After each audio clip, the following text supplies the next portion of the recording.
everybody. Welcome to the Hidden Gems podcast. And this is the show where we like to take on streaming services and find the hidden gems that are on that service. And we do it every Friday. It's a lot of fun. And I'm film critic Rachel Wagner, and Ryan is here. Hey, Rachel. It's great to be back with you once again. It is a privilege and a pleasure as always. I hope you're doing well. I'm doing pretty solid. Things outside of YouTube are looking pretty interesting. I don't want to divulge too much because it's still very much in a holding pattern. I don't want to get out ahead of myself and then be like, oh, it just panned out to nothing. But in terms of YouTube world, I've something might be happening there. Again, I don't want to say anything right now, but potentially something big could be happening. That's all I'm going to say right here and now. Cool. That sounds intriguing. A lot of fun stuff going on for me. I'm trying to get ready for the big LA trip that I'm planning in August. So that's going to be fun. Going to Christmas Con in Pasadena. So if any of y'all are in the Pasadena area, check out Christmas Con. It's going to be really fun. But I also had this weekend, I always try to do 2 open water swims a year. And races, and since I will be gone for my normal one, I do Deer Creek in August, but since I'm going to be in LA, I decided to do Bear Lake. So I found this really great lodge about 20 minutes outside of Bear Lake. Actually, at first, my VRBO canceled on me the day before, and I was like, great, what am I going to do? But I was able to find this great lodge, and it was a little bit of a drive, which was a bummer, but considering my options, it was really nice, and it was just a nice little break, and I got to do the race, and it was only a half mile, but it was actually really challenging, so it was fun. You know, I don't know how I would do at a Christmas con, considering the fact that my mom told me the other day that Hobby Lobby already has Halloween stuff up, and I'm like, it's July. What are we doing, people? Like, seriously. Well, as the host of Hallmarkies podcast, I gave up all of that long ago. No, I celebrate Christmas all year long. That's the cross that you chose to bear, but I'm sure you bear it with great pleasure. Yes, so it should be super fun. They do have one in New Jersey that's in December, so that could be fun too. But anyway, sorry, lots going on, and it's going to be a fun couple of months. But what are we talking about for Hidden Gems this week? Well, actually, before we do dive in, I just thought of one more thing. I don't know if I brought this up on the show, but I actually did another 5K. I did what was called the New Smyrna Beach Ice Cream 5K. It was July 4th weekend, and I actually don't think I did bring it up, so I'm bringing it up now. And nice. I did it in 31 minutes, which I did my last 5K in 29, so I was in the same range, but it's given me the impetus to start running more, and so I actually ran on the beach this morning. I ran 3 miles, which if you were to tell me in like a couple of years ago I would actively run 3 miles electively, I would have probably laughed in your face and then gone to Wawa. But it's just, so did they give you ice cream at the end of the 5K? The ice cream like, 5K? Samples, like there was it was like, I think it was called Twisty Treat, and it was like gave you like a thing of vanilla ice cream about like yay big. What? Yeah, I thought it would have been a bit more impressive, but at the same, I mean, I guess in early July in Florida and like near the 100-degree heat, I guess they had to do what they had to do. But at the same time, I mean, it was just like, I could have gone to like my high school cafeteria and gotten something like that. Yeah, that's funny. But after running 3 miles nonstop, it was, I wasn't really complaining in the slightest. Well, congratulations. We both are rocking it on the races this month. That's good. That is true. And we are talking about Disney Plus this month. Disney Plus for the 15th time, and we're returning back to the thing that started it all on this show. it brings me a great deal of nostalgia and Yeah. many, many warm feelings. And especially considering that Disney Plus has a lot of stuff that's been added onto, not just with, like, say, the Fox stuff that's been slowly trickling in, but with the recent addition of the Marvel Netflix shows, which, spoiler alert, I'm going to be recommending one of them. And I guess now Marvel Disney Plus shows. It's going to be weird saying that because I've always known them as the Marvel Netflix shows, and now they're not on Netflix anymore.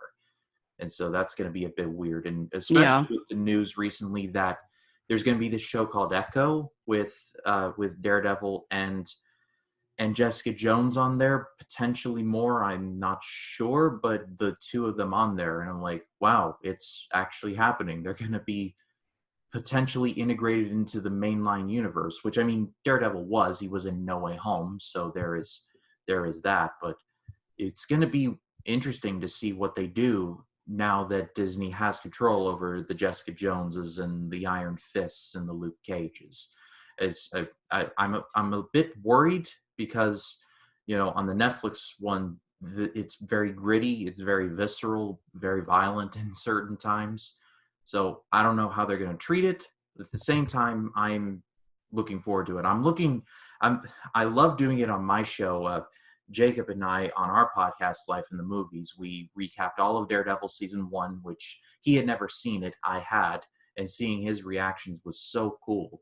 And now we're doing Jessica Jones season 1, which I had only seen episode 1 of season 1 and then never again. I just fell off of it. And we're now 3 episodes deep, or 3 going into this week. And our collective minds have just been like, whoa, this show is so nuts. Cool. Yeah, I wouldn't be surprised if we see a cameo from Daredevil and Jessica Jones in She-Hulk, because She-Hulk is all about an attorney, and so that's natural for Daredevil. And also with Jessica Jones, she's a detective, right? She's a private eye, and I actually thought I read somewhere that it was confirmed that Jessica Jones would be appearing, but in this world of, like, you know, I can't keep track. Well, not only that, but the rumors you hear half the time are kind of like, maybe, maybe not. It's like trying to separate the spaghetti from the sauce. True. So do you want to just talk about, have you already talked about your first pick then, or do you have more to say? My first pick is going to be Daredevil, because that is the one that I'm most familiar with. And I have not seen the Ben Affleck movie. I've heard it's actually kind of bad, but I have it on my Letterboxd list, and I do plan on doing it. And I finally watched. I have the DVD, and so I do plan on watching it eventually. But until I see the Ben Affleck version and, like, I have a good context of that, this is the definitive Daredevil that we're probably ever going to get. Charlie Cox completely crushes it.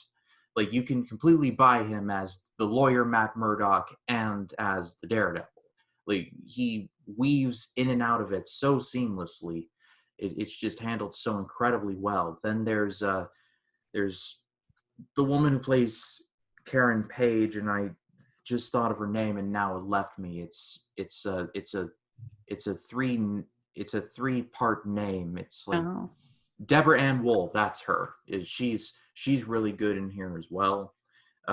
Vincent D'Onofrio is awesome as Kingpin. He really just, like, if all you know of him is from Hawkeye, watch Daredevil. He is fantastic here. And really, what makes it so good is that it feels like more of a detective story. Like, it's pulling on a thread, and the more you pull, the more darker things get and the more out of control things get. It's very much TVMA. It is very violent on occasions, but on the whole, I recommend this to absolutely everybody. And I'm walking the tightrope considering this a hidden gem, but at the same time, I mean, especially in considering the MCU, which was the Netflix shows, and that was kind of an is it, isn't it? No one really knows. But now they're all under the same umbrella. I feel like it's going to be all kosher, and I think that's a good thing. Well, and I think maybe it's hidden gem that some people still don't know that it's on Disney Plus. Yeah, exactly. Yeah. I haven't seen any of the Netflix MCU Marvel whatever shows, except for I watched a little bit of Luke Cage. That's the only one I've seen randomly I've because I was seen curious about it. I saw Luke Cage season 1. I'm very happy that Mike Coulter gets work nowadays. Like, I just saw him in a CBS show called Evil. I haven't seen that Hmm. show, but I was watching a Twilight Zone episode for a review, and there was a trailer up for it. Oh, okay. He's actually playing I've Bruce. actually heard that's a good show.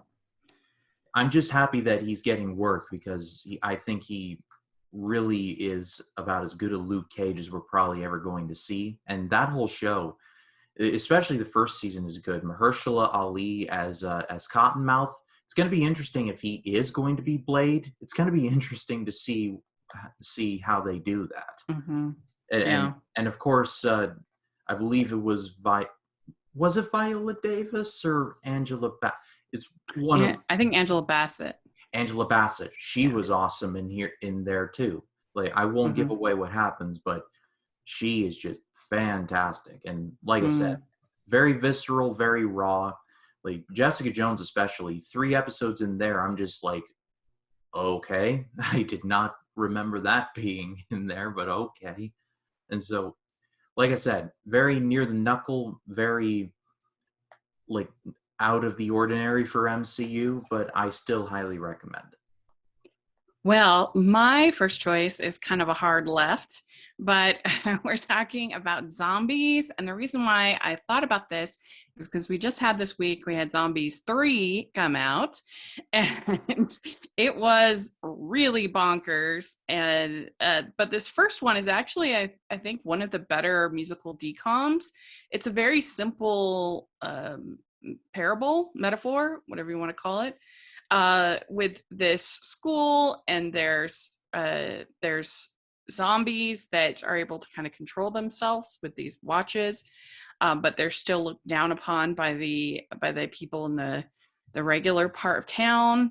And basically, it's a kind of a Romeo and Juliet. Humans meet zombies. Uh, People learning to accept each other. A simple story, but it has some really cool choreography. There's a really neat, particularly song where the dancing is all in glow in the dark, and so it looks very cool. And you know, some good songs. Meg Donnelly, I really like. She was on American Housewife, which was a show that I really enjoyed. I thought was pretty underrated. She's got a good singing voice. And then I think Milo Manheim is also pretty charming. He's a good young actor.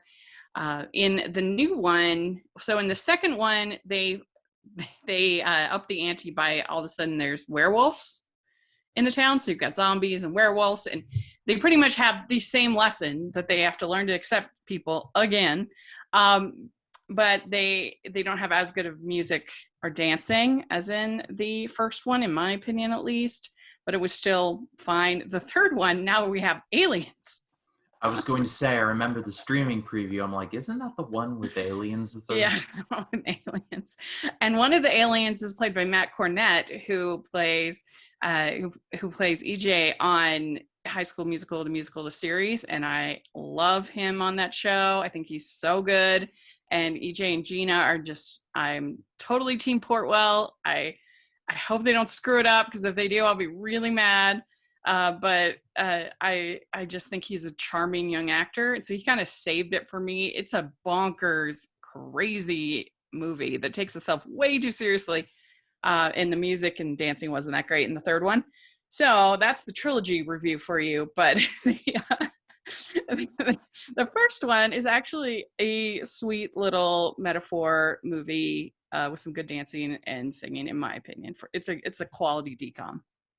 So just so I heard that right, like the zombies like have the power to turn themselves from zombies and out of zombies. Did I hear that right? Yeah, they have like these watches that it's almost like when people have those diabetic things, you know, that put the insulin into their, you know, Oh, it's almost like that, it but it's seems zombies. do I know I'm asking a lot from a decom, but do they ever explain how they became zombies to begin with? There's like a little animated section at the beginning. It's been a while since I saw the first one. And I think there's like a little explanation there in that little animated intro. I was gonna say, is it like a crazy situation where a leak breaks out at a town and they gotta close it off and they didn't, or Yeah. is it rabid monkeys like in 28 Days Later? Like, what are we talking about I here? don't remember. Yeah.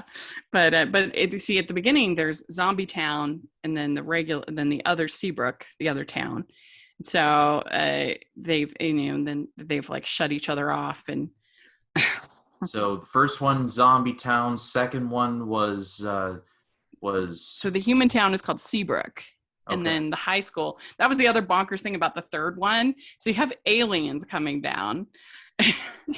And the main concern by all involved was the big cheer competition. What? Yeah. If I were the principal of that school, and the aliens formed their own team. if I were the principal of that school, I would have quit because I would have been And then like, there were people that were upset. There was like, how can the aliens have their own cheer team? I would have quit because I would have been like, why do I hear the song "Too Many Cooks" all of a sudden? Like, I'm out of here. And then there's totally a scene that's just like the scene in Wrath of Khan when Spock and Kirk put their hands up to each other and they're making like the big sacrifice for everybody, and there's like tears flowing. I'm like, this movie I did have not been need to try so hard. and always shall be Yeah, your friend. that's right. Anyway, it's not a good movie, but it was entertaining. But zombies, I like. I think it's good. But what's your next pick? So my next choice is from 2010, and it is Percy Jackson and the Olympians, The Lightning Thief. This is this is a series rather that is very that holds a lot of emotional weight for me. I read all of the books in middle school, and so when this movie came out, I was like, "Oh yeah, I'm there for it." And I recognize that some people are not big fans of it, but for me, I thought it was about as good an adaptation of this as we're probably ever going to see. It tells the story of Percy Jackson, who is the son of Poseidon, who is the Greek god of the sea and the ocean and all of that. And sea and the ocean are the same thing, but he is a demigod, meaning that he has a human mother, and his father is Poseidon.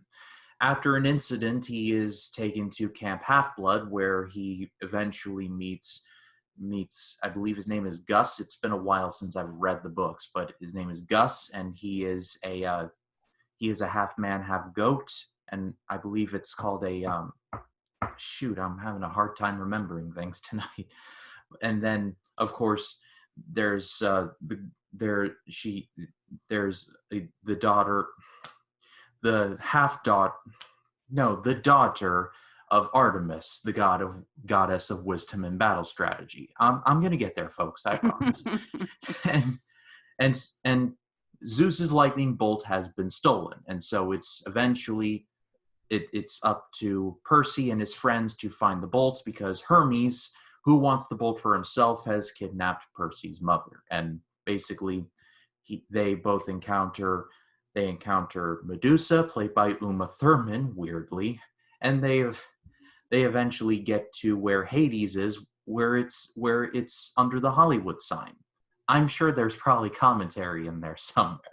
But like I said, I remember reading these books in middle school, and I loved every one of them. I loved the world that they built, and it's nice to know that pretty much that everyone involved, Logan Lerman, Alexander Daddario, they would go on to do bigger things, especially Lerman. He was in like Perks of Being a Wallflower. He was in a lot of stuff that got awards attention, if my memory serves. Alexander Daddario is in a lot of things now. The adult cast is good too. You got Sean Bean as Zeus. You got Pierce Brosnan as the head of the whole camp. You got Steve Coogan as Hades, which I would have never imagined, but it was honestly a good pick. I recognize this as, it's a YA adaptation. You got to take what you can get from it. But like I said, for someone who loved these books as in my middle school years, like I said, this was about as good an adaptation as we'll probably ever get. Don't watch Sea of Monsters. It's not good. It's not. The new series, or I believe it's a series. The series coming to Disney Plus seems interesting. I'm interested. Yeah, I was going to ask you about that. I'm interested to see what they do about that. Mm-hmm. Because that could be the best version yet, hopefully. Fingers crossed, because I love this world. I love, especially, and I think the second or third book, Artemis's dad is fully aware that his daughter is the daughter of Artemis, and actually got his hands on some godly artifacts and actually uses them. Like it's pretty cool stuff. That is cool. Yeah. So I read the first book, and I mean, as an adult, so I guess take it with a grain of salt. It did feel a little Harry Potter clone to me. As far as the book, you've got, the little kid realizing he doesn't think he's special, and then he realizes that he actually is, basically it's very similar to Harry realizing he's a wizard, and there's this whole school, and there's this whole and he's got kind of a cheeky female friend and a Ron Weasley-ish male friend, and I don't know. So that was my kind of problem, I guess, with the series. But then I only read the first one, and then the movie I thought was fine. But yeah, my sister she's now how old is she? She was my sister is 22. She really dislikes these movies because she thinks they're so inaccurate to the book. So I don't know. It's been so long since I read the book, but it's good to hear. Yeah, you're right about the talent, and it's good to hear that somebody enjoyed them, because it seems like they are very heavily criticized. Yes, like I said, Sea of Monsters was not very good. So that's why I'm looking forward to this reboot coming up. It looks like that I am very interested to see what they end up doing. Because Greek mythology stuff is something that I got really into in middle school, weirdly, for some reason. I was just fascinated by it. I love Clash of the Titans. I even love the one with Sam Worthington in it, and nobody does. I recognize it's not great, but it's a bit of a guilty pleasure of mine. Mm-hmm. All right. Well, my next choice is, if you were my friend back in 2017 or listening to my channel, you'd have heard a lot about this movie, because it was a movie that I got really pumped about at Sundance that year. And it was one of the first movies I ever saw at a Sundance Film Festival that really inspired me and that I loved. And it's called Step. And it's a documentary that follows this group of Baltimore girls who step dance. There's a particular type of hip hop dancing called step. And I just loved this movie so much. I found it so inspiring. I loved all of the girls, and how they go from pretty tough environments to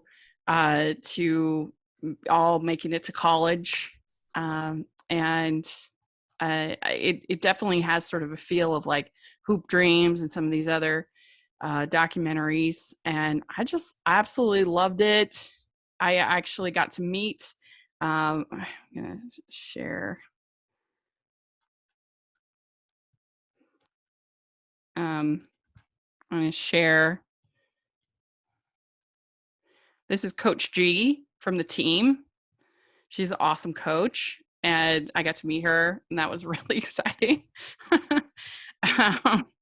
And the movie is just very well paced, and it just builds you up, and you just love these girls. And I don't know, I just think and you get to see a lot of really great dancing. So it's a definite hidden gem. I didn't even know that it was on Disney Plus until I was looking today. So that's exciting. Yeah, and I don't know if this is with the ESPN Plus side of things, if you get the Disney Hulu ESPN Plus bundle, but when I was looking, and I have not seen many of these, so I couldn't really nominate any of them, but a lot of the 30 for 30s are on Disney Plus, and I don't know if that's Yeah, due to the extension of having the ESPN Plus side of probably. things, but I saw a lot of those, and I've always been intrigued to see what they're all about, and I've been meaning to look into them a little more. Yeah. But this one is definitely worth your time. It's very good. So, what is your next pick?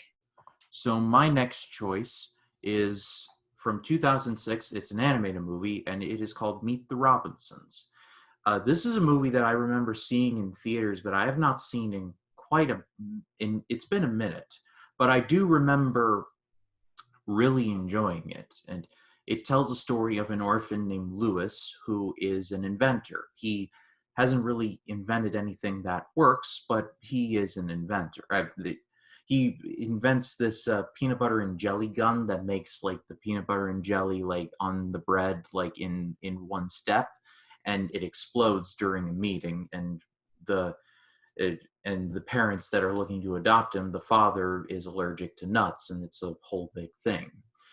But he is taken to the future, and well, it turns out, I don't know if I should give away the twist or not, but he meets this family called the Robinsons, and they're all unique in their own way. They like, there's talking dinosaurs, the frogs and dogs all wear glasses, they all wear their hair in unique different ways. They have a thing about them. And Lewis is very important in the future of this world, especially when a villain arrives named Bowler Hat Guy, because there's not a ton of subtlety, but there you go, who is looking to destroy the future and take it for himself. Like I said, it's been a minute since I've seen this, but I do remember I love the imagination here. Like when they get to the future, I was just like, wow, I can't wait to experience some of this, and I'm probably not going to, but it's going to be nice for other generations too, I suppose. I love the designs of these characters. I like how everyone is just stands out in their own way. I love how to keep Lewis in disguise in this world. He has to wear something ridiculous, like a weird hat, or like this thing that is like made up a whole bunch of fruit. It makes sense in the movie, but it has a very nice message. It's actually got a great song by Rob Thomas. That dude fell off the face of the earth, but I've always enjoyed his singing. And yeah, this was in that weird time where it's like mid 2000s Disney, and I hope I'm not going off the reservation too much when I say it was a bit of a weird time for Disney. I think they were struggling a bit. I mean, Rachel, you would know a lot more about that than I would. Yeah, I mean, there's no question, particularly with Chicken Little, and they had a rough stretch there with Home on the Range, Brother Bear, Chicken Little, and then Meet the Robinsons, and of course, then you had Pixar crushing it during this time period. So stuff, but in between Chicken Little and Meet the Robinsons, that's when John Lasseter and Ed Catmull took over as president of both Pixar and Disney Animation Studios. And if you want to read an interesting book, the Ed Catmull's book on and now it's my turn to Uh, forget, but Ed Create Catmull's book, Creativity Inc. Creativity Inc. That's right. That's right. I've read that book. It's fantastic. Yeah, what he talks about the state of the studio when they came in, and just how depressed everybody was, how nobody had anything on their desks, and there was no, it's like everybody was afraid to make suggestions, and so you can really see the difference, I think, just in tone and feel between Chicken Little and Meet the Robinsons. And they're like, Meet the Robinsons has its flaws. It's a little too cluttered. The plot is kind of all over the place, but it has such a more of a feeling of hope. And I think the ending is really lovely. And I think the surprise with the bowler hat man is a lot of fun. The twist. Yeah, I did enjoy that, Yeah. especially as someone. This came out in 2006. I would have been 9, and so that would Mm-hmm. have been I want to say still in elementary school, and I was bullied heavily during that time. So that was a movie that came around in the right time for me. That's all I will say. Yeah. Yeah, I mean, I was 25 and I didn't see it at the time it came out because I'd heard nothing but, bad things about Chicken Little and some of these other things. But I've since grown to really appreciate it. And I really like at the end when they have that quote by Walt Disney about moving forward. And I think that was true of the whole studio. So, yeah, it's a sweet little film.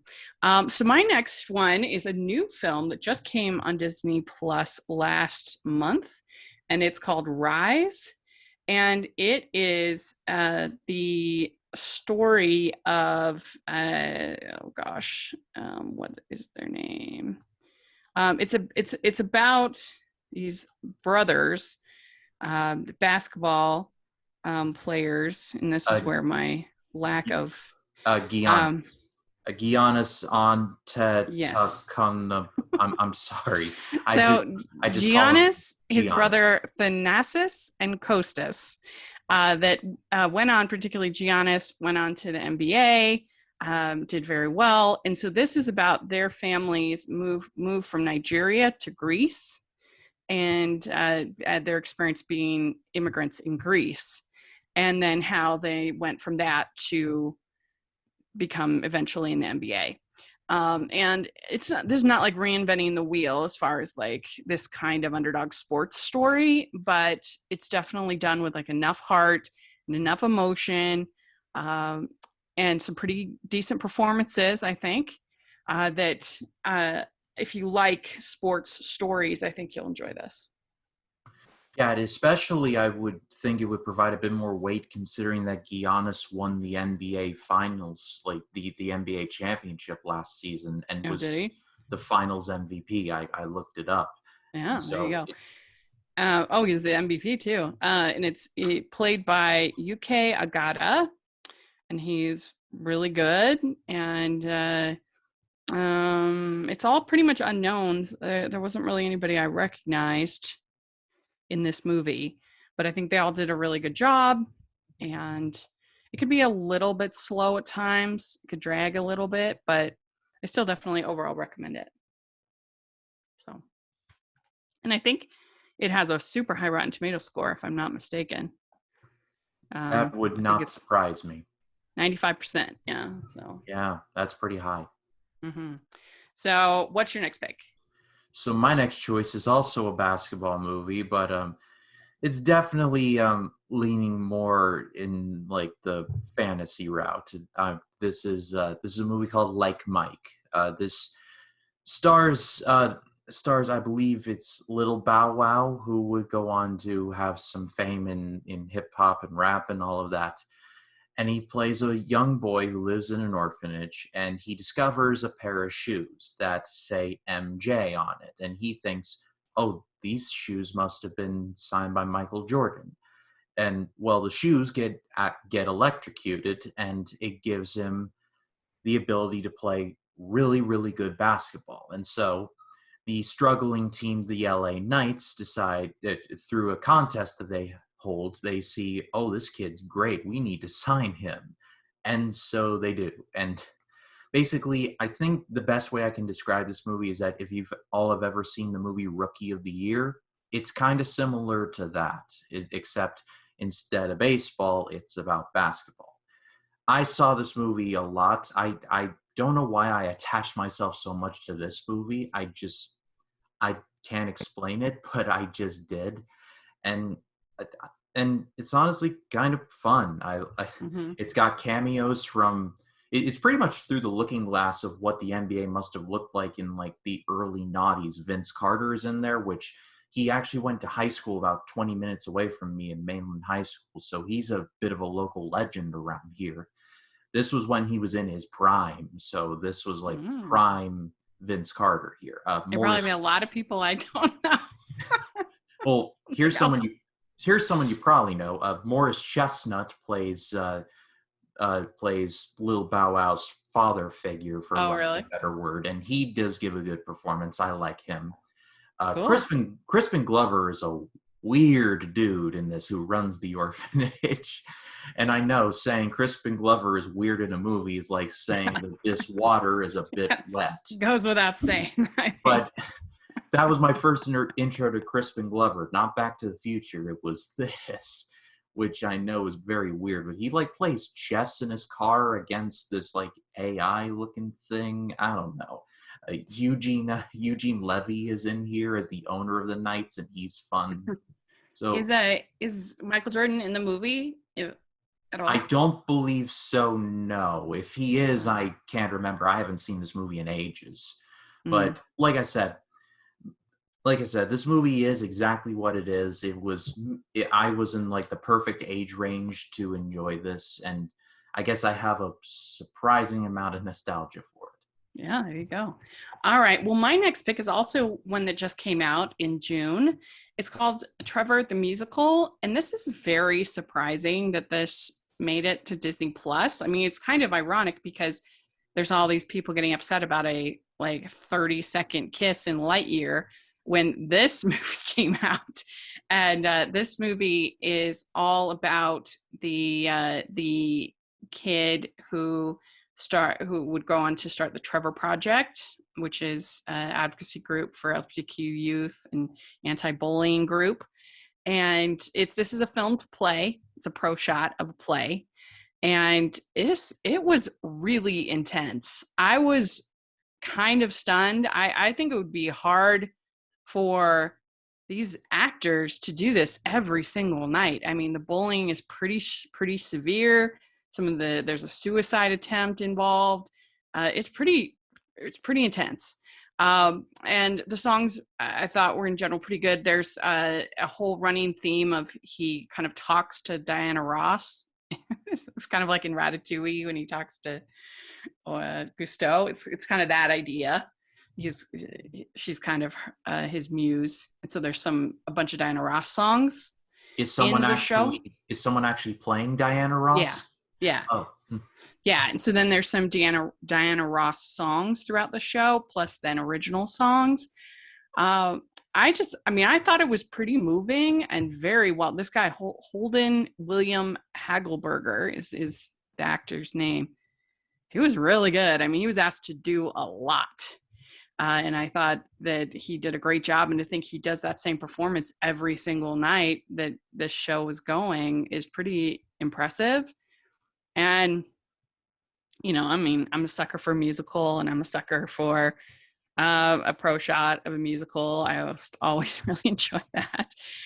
So this was neat to get to see it. And I just thought that it had a lot of guts. But it was still also, there was enough fun moments that I liked it. I thought it was good. Anyway, so yeah, the whole cast is excellent. So I would recommend it. You said something about suicide. Is it more implied, or do we actually? No, I mean, there's a suicide attempt. It is, and they do give a warning at the beginning. Okay. There's so they try to kind of let you know, but that's why I'm saying the movie is really intense. I mean, the play is very intense. And I did kind of leave thinking, who is this for? I mean, I feel like it's too intense for little kids, but then it's also still kind of about preteens. So is it gonna be appealing to adults? I don't know. It was kind of trying to be a lot of things all at once, since that's probably its flaw, because it's got the Diana Ross stuff, and but it was, like I said, I'm a sucker for musical, and so I thought it had some really interesting things about it and had a lot to say, and I just thought especially this performance from Holden was excellent. Yeah, when I was thinking about that, I was like, oh wait, is this like a Moritz from Spring Awakening situation? And I guess it is. Yep, that's a good comparison. It's a good comparison. All right, what is your last pick? Well, here's my trademark hard left for the evening. This is a series on. This is a Disney Channel series, and this was actually on the tail end of like my Disney Channel era when I was watching consistently. But I remember watching a lot of it. It's Wizards of Waverly Place, and this is the show that I would argue it gave Selena Gomez like her launch. And I mean, Selena Gomez is still a pretty big deal nowadays, and this was my first exposure to her. She is a wizard, and well, her whole family are wizards, and it's basically the hijinks surrounding that. I remember when this episode debuted, and they were making a whole big deal about it, and it was going to cross over with the with potentially with the Sweet Life stuff, if my memory serves, and they were having these crossovers with these really long names, like that's like the Sweet Life of Wizards. I can't remember off the top of my head, but I remember those epic crossovers. I'd be like, and I was thinking about that. I was like, kids have their Avengers Endgame. This was my Endgame because I remember loving all of these shows and seeing them intermingle. I'm like, what kind of genjutsu is it? It's Wizards of Waverly Place. It's exactly what you think it is. It's that kind of show, but I remember loving it. It was just, like I said, it was in that sweet spot of my Disney Channel viewing where I was like if there was a Sweet Life of Zack and Cody marathon, my afternoon was booked. Like you couldn't get me away from that for nothing. Mm-hmm. That Yeah. and High School Musical, I was there the night it premiered, and just good times. Very, very Cool. good times. Well, yeah, and I mean, Selena Gomez, if people aren't watching Only Murders in the Building, you're really missing. She's so good in it. And I mean, that show is just so entertaining and so delightful. I love the second season. I love the first season. I think a lot of people are realizing she's actually pretty talented. Plus, the theme song is a banger. It's sung by her too, so it's really, really good. Mm-hmm. You know what? On my channel, I should like review some of this stuff. I talk about it on here so much. I should talk about it in some form. That'd be fun. All right. Well, my last pick is a movie that I have pretty low on my Disney ranking. It's Fun and Fancy Free, but that's only because I don't dislike that many Disney movies to begin with, but I really don't like the interstitials in between in this. I'm not the biggest Bongo fan, and I hate say it with a slap, but the Edward Bergen interstitials are really weird in this. But I think it's worth seeing for the animation and also for the Mickey and the Beanstalk, which is a lot of fun. It's worth seeing it just for Mickey and a Beanstalk and just for the sequence in Mickey and the Beanstalk when Donald like completely loses it because he's so angry. Like that's like a day ending in Y for Donald. Yeah. And that's really fun. Jiminy Cricket is always great.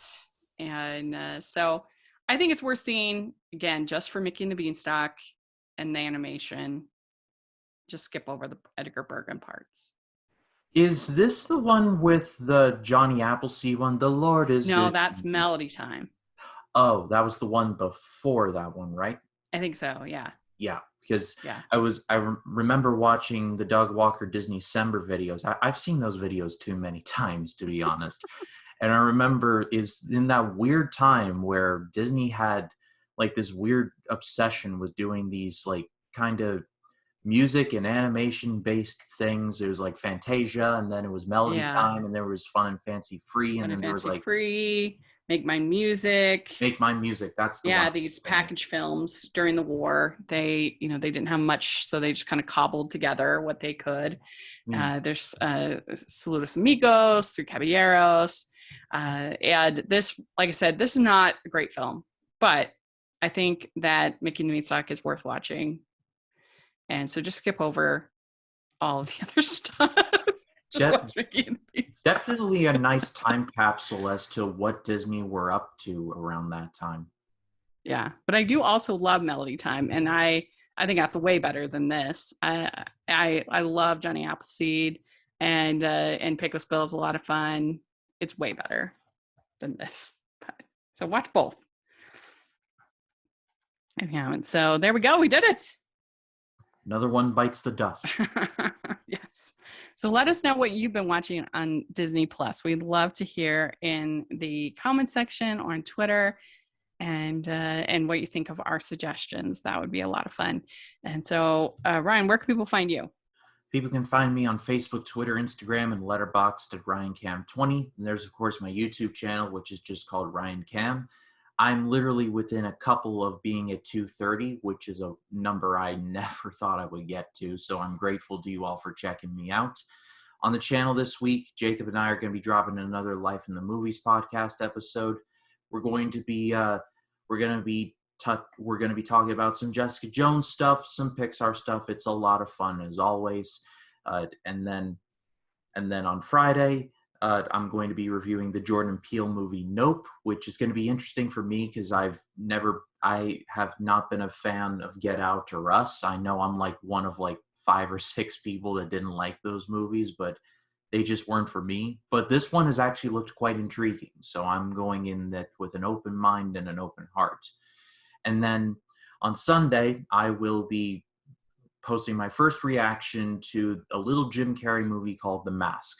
I've never seen it, so I will be seeing it for the first time. So stay tuned for all of that. And if you haven't checked me out, please do. Cool. Yeah. And you can find me at Rachel's Reviews, all of our social media, iTunes, YouTube, and on Rotten Tomatoes. So check that out. And this week I have another patron pick for Family Movie Night with Mary Poppins. So that's a lot of fun. And then we did, me and Stanford did our talking animation to Secret of Nim for its 40th anniversary. So that was also a lot of fun. So you definitely want to check that out. A lot of good stuff going on at Hallmarkies podcast as well. So definitely take a look over there. We have our persuasion ranking, including the new one from on Netflix. So check that out. And thanks so much, everybody. Please like this video. Please subscribe to the channel. If you're listening on iTunes, please leave your ratings and reviews. That really helps us a lot.